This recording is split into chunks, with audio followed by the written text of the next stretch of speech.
This woman is giving order to the women who are in the pool. Her friend takes a bucket full of ice and tack inside the pool. Meanwhile, she asks one of the women who are in the pool, "You want to stay with my father?" She quickly answers that it's not for her and runs out.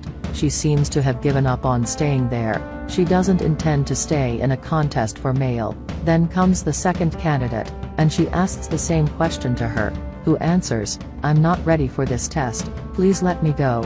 And finally the last candidate. She's shivering with cold but is very willing to be the future bride of the girl's father. Seconds later the girl's father appears and asks what his daughter is doing there. She says she just found a bride for him, and he does not approve of the girl's attitude and tells her to accompany him.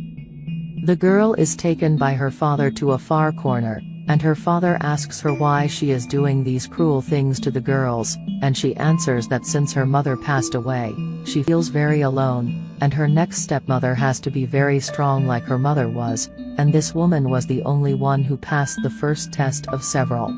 The girl misses her mother very much, and tries to find a way to fill the emptiness in her heart by looking for a suitable bride for her father. He really thinks this is absurd, laughs and says that this is not done with girls. At this moment the candidate who managed to pass the test appears and says, "Hi my love, I'm here to provide you with the best." The boy looks at the girl and tells her to go dry off, because she might catch a cold. Sarah the maid was the one who organized everything. She talks to the girl and says that she couldn't choose her mother in a different way, and this is the best way for her to cure her sadness.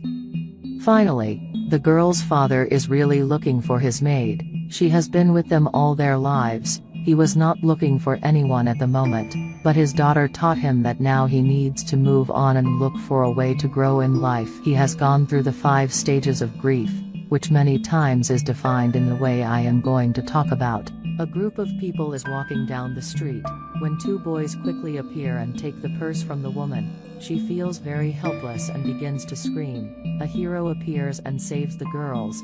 He manages to recover the purse and put the bandits to run. Unfortunately, with all the mess, the damsels got scared and left the place running. They are very scared because they think that the boy will do something bad to them, but they do not see that he is the one who saved them from danger. This boy had a lot of courage, because not everyone has the courage to do this. They begin to talk and the girls are still very scared. The man questions the girl and asks who is the boy who was with them who ran away. She says that the boy who ran away was her boyfriend, Yago. She says that he got scared and ran away. The girl's mother says she will reward the boy for the beautiful attitude he took, and praises the boy's gesture of courage, that few people in that situation would do the same thing, and he was a very brave man. He then tells the lady that he does not want to be rewarded.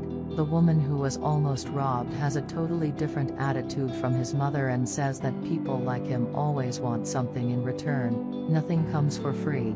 At the same moment her mother gives her a scolding and tells her daughter to be more careful with what she says, that she can't just judge the boy.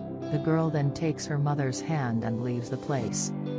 Days later the boy shows up dressed as a security guard, and the lady's daughter shows up and questions why the boy is there at her house, and he says he is only there at his mother's request. Carla's mother asked him to come to their house. Renata, Carla's mother, shows up.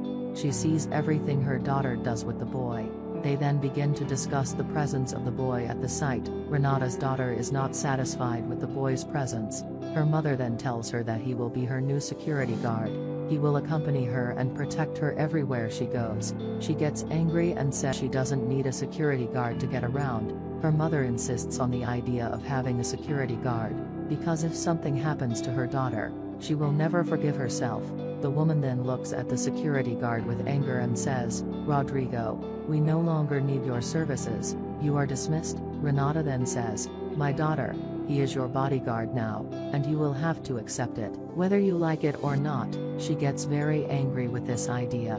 Carla's mother then says goodbye and tells her daughter to be polite to him. She then leaves the place and leaves the 2 alone. Carla looks at the security guard and says that she won't let Rodrigo, the security guard, down. He is not intimidated by Carla's threats and says that he is willing to endure anything. Rodrigo then says that he is there under Renata's command. and that he will not do anything beyond his job as a security guard. He is really determined about what he is going to do. He knows that the girl is going to pick on him. She won't stop talking in Rodrigo's ear. She is really willing to make Rodrigo's life a living hell, but Rodrigo was in the war in Vietnam and knows how to behave in various types of situations. He is a soldier molded to live in any kind of situation. He really adapts easily like a chameleon. Carla does not know much about the boy and therefore says all the things to him.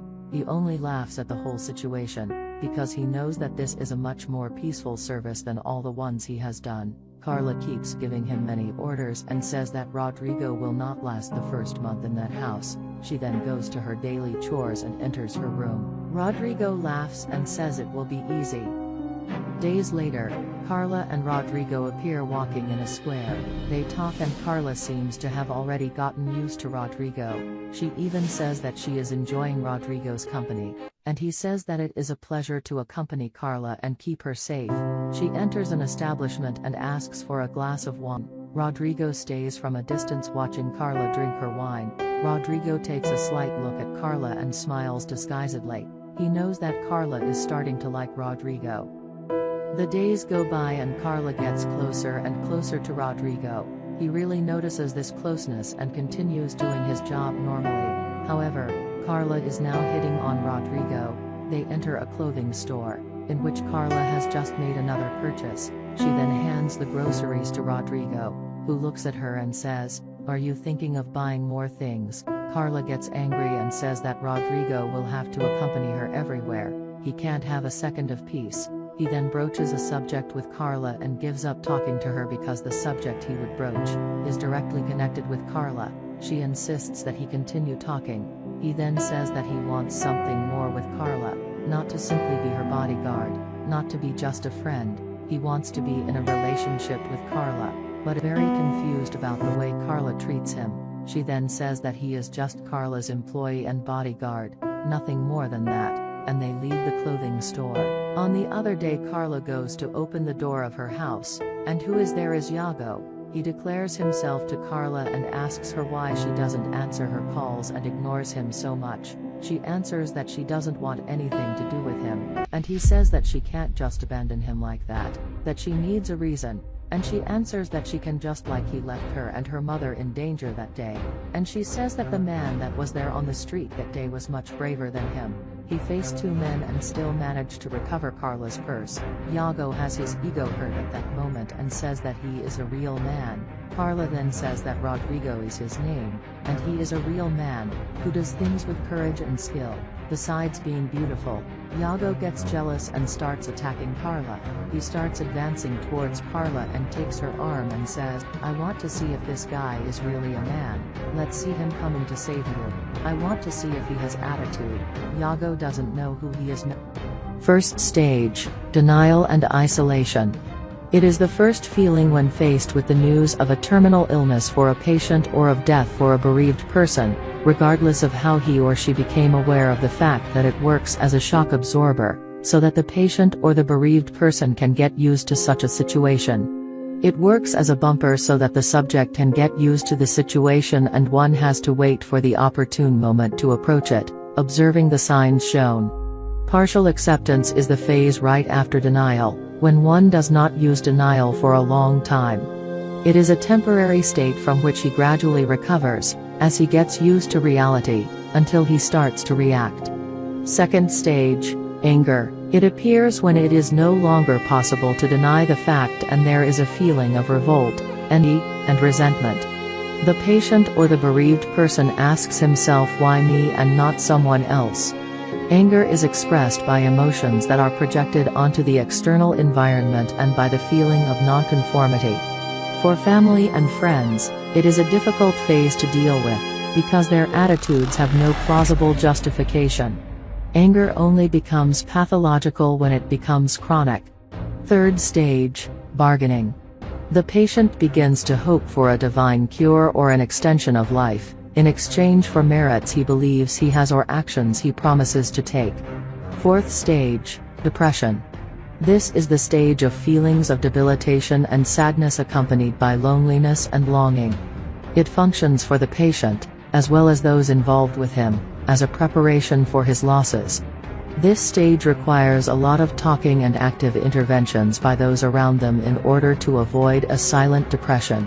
This is because only those who can overcome their anguish and anxieties are able to reach the next stage, which is acceptance. Fifth stage, acceptance. After expressing feelings and anguishes, envy for the living and healthy, anger for those who are not forced to face death, regret for the imminent loss of loved ones and places, the tendency is that the terminally ill patient accepts his condition and contemplates his near end with more tranquility and less expectation. The bereaved person who has managed to overcome the previous stages now reaches the moment when the longing becomes quieter, feels more at peace, and begins to be able to organize himself in life.